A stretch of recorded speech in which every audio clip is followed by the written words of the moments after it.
Hello everyone. आज मैं oats और बाजरे के आलू पराठे की रेसिपी लेकर आई हूँ, जो कि हेल्दी होने के साथ साथ बहुत ही टेस्टी होती है।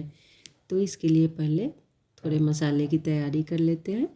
यहाँ एक खलबट्टे में 1 टेबलस्पून से थोड़े कम साबुत धनिया डाल देंगे, 1 टीस्पून के लगभग साबुत जीरा, 1/4 टीस्पून अजवाइन को इस तरह से हाथों से क्रश करके डाल देंगे और हाफ़ टी स्पून के लगभग साबुत सौंफ। इन सबको दरदरा कूट लेंगे। बिल्कुल इसी तरह का हमें चाहिए। अब यहाँ पर मैंने 4 हरी मिर्च लिए हैं और 1 इंच अदरक का टुकड़ा, जिसे मोटे टुकड़ों में काट लिए थे। तो इन्हें भी हम दरदरा कूट लेंगे। इसका भी हमें पेस्ट नहीं चाहिए, इस तरह से दरदरा ही चाहिए। अब यहाँ खूब सारे धनिया की पत्तियों को मैंने बारीक काट लिए थे और अब 1 कटोरी ओट्स लिए हैं, तो इसको मिक्सी में डाल के मिक्सी के जार में एक फाइन पाउडर बना लेंगे। बिल्कुल इसी तरह का चाहिए हमें। अब चलिए आटा लगा लेते हैं। तो यहाँ सेम कटोरी से 1 कटोरी मैंने बाजरे का आटा लिया है और 1 कटोरी वो ओट्स वाला पाउडर डाल देंगे। आप चाहे तो ज्वार का आटा भी ले सकते हैं, आप चाहे तो ओट्स और ज्वार या बाजरा और ज्वार, इस तरह से जो भी कॉम्बिनेशन आपको पसंद आए ले सकते हैं। अब स्वाद के अनुसार नमक डाल देंगे और यहाँ मैंने 3 टीस्पून के लगभग घी डाल दिए हैं। यहाँ आप घी ही डालें तो ज़्यादा अच्छा टेस्ट आएगा, ऑयल नहीं डालें। अब पहले इनको अच्छी तरह से हाथों से मसल के मोयन लगा लेते हैं ताकि ये खास्ता बनेंगे।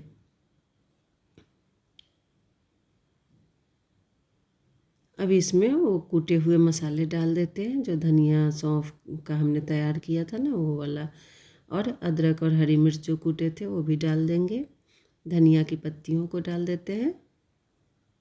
धनिया की पत्ती भी आप खूब सारा डालें, बहुत ही अच्छा टेस्ट आता है इसमें। अब 1 टेबलस्पून सफ़ेद वाले तिल डाल देंगे। इतने आटे के लिए उतना परफेक्ट होगा।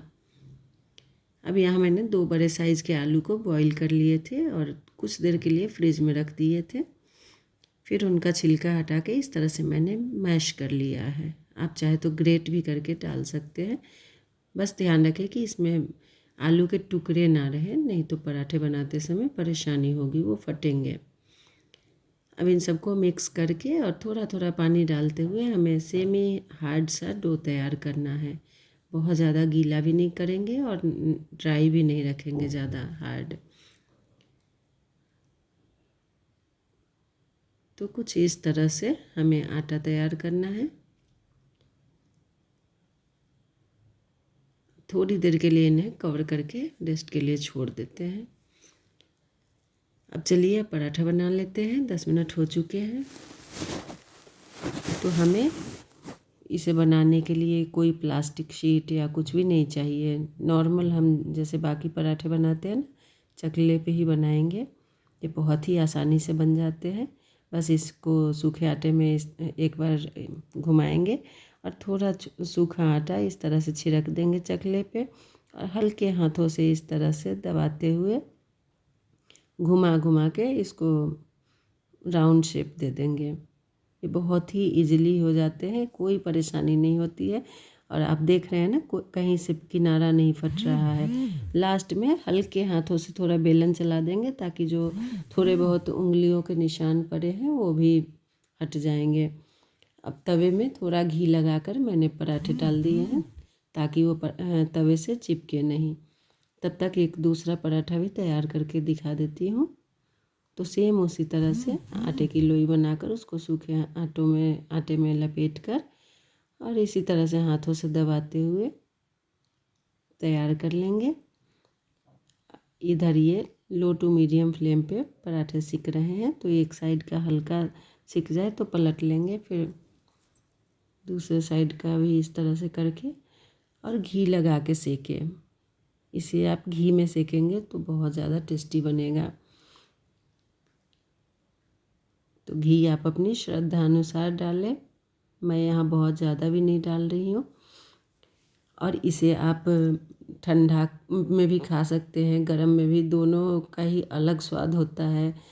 ठंडा में भी खाइएगा तो बहुत ही अच्छा टेस्ट आता है। और इसे पिकल के साथ दही रायता कुछ भी, ये बहुत ही अच्छा है। ट्रैवलिंग में भी आप इसे ले जा सकते हैं। तो इसी तरह से इसे लो टू मीडियम फ्लेम पे सेक लेंगे। और चूँकि ये थोड़ी मोटी होती है तो बीच में इसे थोड़ा थोड़ा चाकू से इस तरह से छेद कर देंगे तो ये बराबर सिकते हैं और बहुत ही क्रिस्पी सिकते हैं।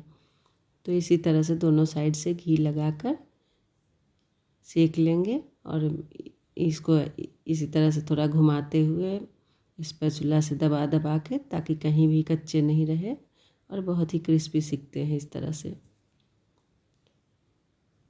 एक अच्छा कलर आने तक, क्रिस्प होने तक इन्हें सेक लेंगे। तो इसी तरह से मैंने कुछ पराठे सेक लिए हैं। तो आप एक बार ज़रूर इसे ट्राई करें और कमेंट करके बताएं कैसी लगी ये पराठे की रेसिपी। फिर मिलेंगे, तब तक के लिए बाय बाय, टेक केयर।